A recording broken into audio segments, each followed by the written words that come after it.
Action. Built Ford tough. Yep. Ford country. Our trucks really suck. Ford country. You won't save a buck. Full country. They had a whole Ford country song I remember growing up. And I like the old school Fords. Yeah. Like you get the old school F-150s and the ones that were like manly trucks and cool. Yeah. I mean, some of these ones, they just look like soccer mom vehicles. They happen to have a bed in the back. And that's why I bought this. I like ertl toys. And I thought the symbolism of having the tag still attached and how clean this is and shiny. Yeah. You know, it looks like it's just a show, beauty queen that you pull out once a week to go to church and get your groceries. And then you do your real man work in a truck that you beat up and keep outside. But you know, these are the $75,000, $100,000 luxury yacht trucks. Yeah. It's kind of like how you have one lady you take to church, the other you take to the bar. One you take to Sunday potluck, the other one you take behind the dumpster in the back alley. Well, this is off to a great start. As you know. Yeah. Well, yeah, one of my favorite car commercials. If I had money, I tell you what I'd do. I'd go downtown, buy a Ford truck or two, because I'm crazy about a Ford truck. Huh. I'm crazy about a Ford truck. I'd buy me a Ford truck and cruise it up and down the road. Yeah. The original song was Mercury, but then they changed it to Ford truck. Well, Mercury would be fitting because of the car. Mercury, that brand was owned by Ford. Yeah. Ford Lincoln Mercury. Yeah. But, and then you can replace that with any car. Like, well, if I had money, I'll tell you what I'd do. I'd go downtown, buy a Chevrolet or two. Yeah, buy a Chevrolet or buy a Toyota or two, because I'm crazy about Toyota. Yeah, I'm crazy about Toyota. Yeah, or I'd buy me a Santa Fe or two, because I'm crazy about a Santa Fe. Crazy about a Santa Fe. Yeah. PT or a Caravan or a Hot Accord. Or You'd never buy two PT Cruisers, because one is enough. So. If I had money, I'll tell you what I'd do. I'd buy a PT Cruiser, but just one. Thank you, because I'm crazy about PT. But not that crazy about PET. TP. Yeah. You get fit a lot of TP in that truck. Yeah. Wish I had it during the pandemic. Yeah. But yeah, so yeah, trucks. Growing up in a rural area, I saw a lot of trucks, and a lot of them really were just for show. They were like rich farmers who would have a big ass F-150 or Tundra or a Chevy truck, or just any of those big ass brands and big ass trucks, 4x4s, and you could tell that, I mean, they were all shiny and nice looking. You could tell they didn't see a lot of real action. And then a lot of guys in small towns, and even a lot of guys here in the city, have like big ass pickup trucks that they don't really need. Especially if they're lifted and have like the exhaust things where they can roll clothes and, change their muffler so they sound like they're a jet engine driving by. I played Pee Wee baseball as a kid, and I don't remember if it was me or some other kid, but they hit a foul ball, and it hit the guy's truck, and he's like, "Oh no, don't worry, it just hit my truck." Well, now the guy'd probably have a heart attack and they'd have to send an ambulance. It was the coach too. It was the coach's pickup truck. Was it just this big old one, probably a two-door truck, not a crew cab? And yeah, it was like expensive. Yeah, he was like he wasn't like a farmer or anything. He was like a town guy. He didn't really need a truck. Yeah. Like most of those guys. Whenever I see like a really kind of beat up looking truck looks like it's seen some action, I have some respect for that. Yeah. But like whenever I see like the really like shiny, like looks like it's just been through a car wash, never been put to any real use, always kind of makes me sad. Because it's a big waste of money and gas and and everything, labor, all that. So like yeah. But my parents had pickup trucks. Never when I was alive. but they had one like red. It was like a red pickup truck in the 70s, Huh. and then there's like a yellow and white one from the 50s Huh. that was like my grandfather's, I think. And that thing, when it finally got pulled, it sat in the same place for like 50 years. Wow. And then when it finally got pulled, the whole thing kind of just fell Huh. apart. It just got pulled apart when it got pulled out of the way. That's the one that bowling ball was under. Oh, cool. Yeah, but yeah, pickup trucks. I like Suburbans.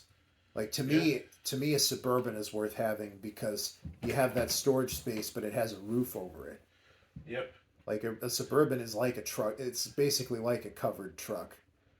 Basically, that's what it is. Yeah. They came out originally in the 1930s, and they've pretty much been in continuous production since. Yeah. But they were really cool utility vehicles. They were actually they were a sport utility vehicle. Not the bullshit, soccer mom sedan that happens to have 4-wheel drive and get less mileage. And part of the reason why all that stuff happened is that um, you make more money on SUVs, and the SUVs are exempt from emission standards because there was some sort of video I think I saw on Reason, and they had a thing about how it was good intentions, but they went really bad because they're like, we're gonna really push the fuel standards up for sedans in America, and then what happened? They pretty like Ford doesn't even do sedans outside of their Mustang, Yeah. and a lot of these guys have phased out of their sedans for less fuel efficient big trucks and SUVs. Yeah. Yeah, and it's yeah, you definitely see a lot more SUVs these days, and yeah, 4-door vehicles, and to a certain extent that's good because they're safer. A lot of families have them, so it makes sense to have a vehicle with a lot of space because you have several people using it. Yep.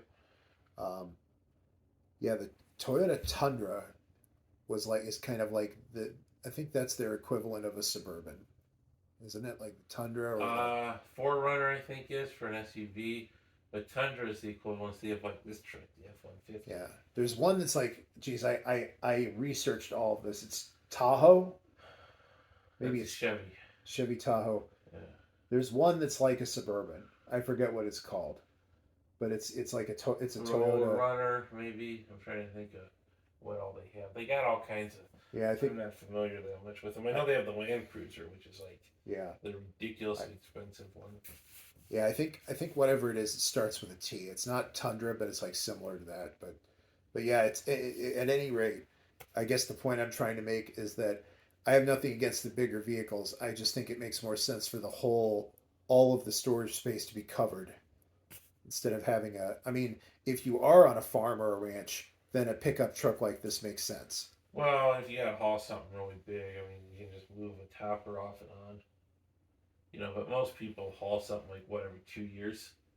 Yeah, they'll want it to be protected by the elements, but if you're hauling stuff that doesn't really need to be protected by the elements and you need the clearance for transporting it, then yeah, a truck like this makes sense. But in some ways, you could just get a trailer Yeah, and call it a day. yeah, So, yeah. A lot of them they bought a truck to get laid. Yeah. They would to impress women, which like. Oh, I thought you were gonna say cruising the gay bars because I wasn't sure if a lot of women are super impressed by trucks. Well, I wouldn't think that they are, but I guess maybe in this area they kind of are. Well, you'd be like, vroom vroom, baby, look at how much I was able to get for my truck here. Well, they're making bank if they can have a truck, even if they live in the truck. Well, I would think she would say, okay, the truck's impressive, but you're not.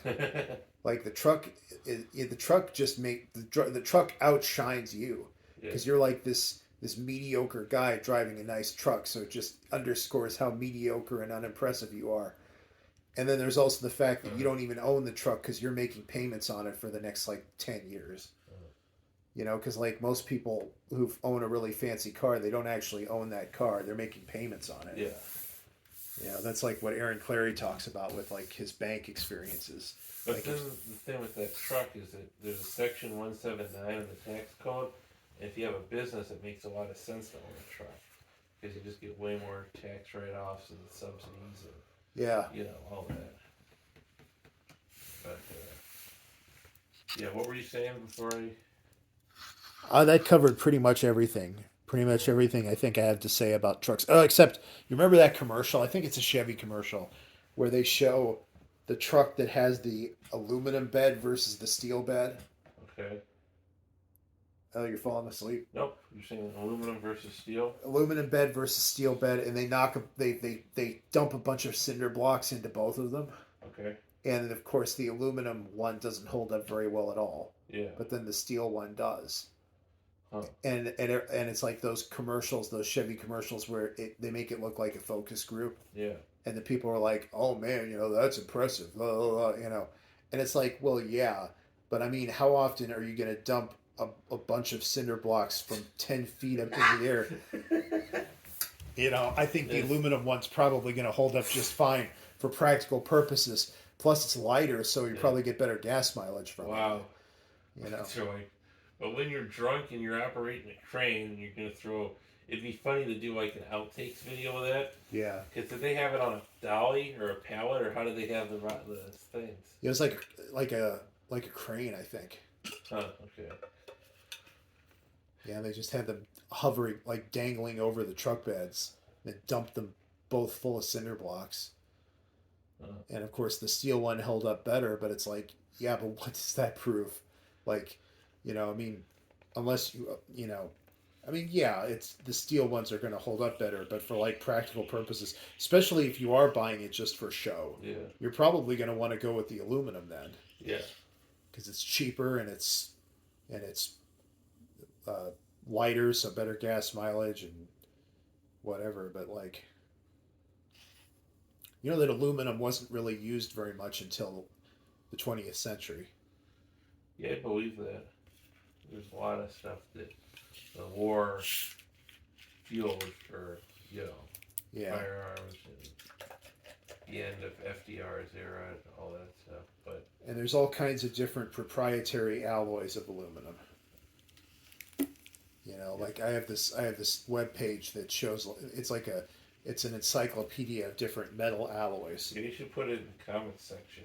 Yeah, maybe I'll do that. So But yeah, I think that covers everything Yeah. I have to say. pretty show. It's a nice blue. I like the color blue. I like the truck. You can turn it around and make it work on the runway. Yeah. And then Some people like a white truck. Some people like a black truck.